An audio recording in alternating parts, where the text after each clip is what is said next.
न्यायालयाने वाल्मिक कराड व त्यांच्या गँगच्या विरुद्ध आज आरोप निश्चित केलेले आहेत.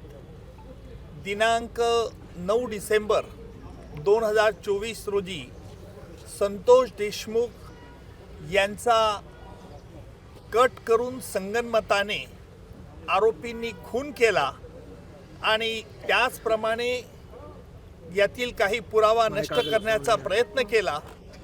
याला कारण म्हणजे वाल्मिक कराड याला जी खंडणी जो मागत होता ती खंडणी अबाडा कंपनीकडनं मिळण्यास अडथळा संतोष देशमुख यांनी केला.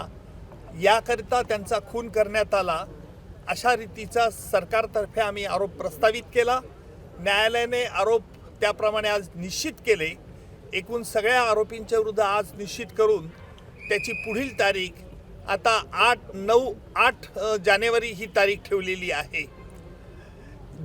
आजही आरोपींतर्फे पुन्हा हे आरोपी निश्चितची सुनावणी लांबणीवर टाकण्याचा प्रयत्न झाला.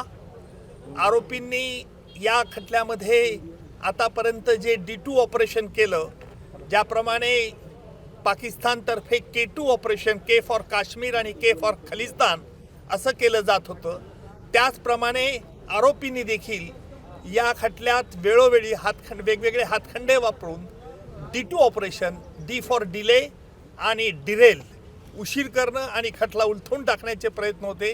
त्याला आज आरोप निश्चित झाल्यामुळे या प्रयत्नांना चाप बसलेला आहे आणि यापुढचं सुनावणी, यापुढे जी 9 तारखेला सुनावणी आहे त्यामध्ये सरकारतर्फे कागदपत्र ज्यांच्यावरती प्रॉसिक्युशन भिस्त ठेवत आहे ती कागदपत्र आरोपीला मान्य आहेत किंवा अमान्य आहे याच्याकरता विचारलं जाईल. त्याच्यानंतर साक्षीदारांची यादी दिली जाईल आणि प्रत्यक्ष पुराव्याचं काम लवकरच सुरू होईल.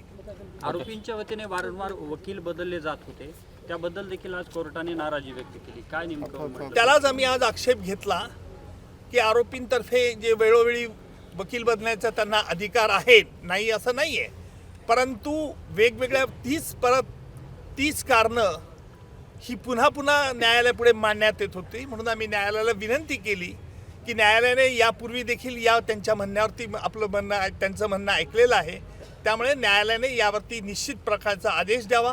त्याप्रमाणे निश्चितपणे आज न्यायालयाने प्रत्येक आरोपीला विचारलं, तुमच्या विरुद्ध हे आरोप ठेवण्यात आलेले आहेत, सगळे आरोप तुरुंगातच होते, आरोपींनी आरोप मान्य नाही असं सांगितलं आहे आणि न्यायालयाने त्याकरता ते रेकॉर्ड जेलमध्ये पाठवण्यात येईल आणि जेलमधून त्यांची स्वाक्षरी झाल्यानंतर पुन्हा खटल्याच्या कामाकरता सुरुवात होईल. मात्र संपूर्ण प्रकरण फास्ट ट्रॅकवरती घेतलं जाईल, फास्ट ट्रॅकवरती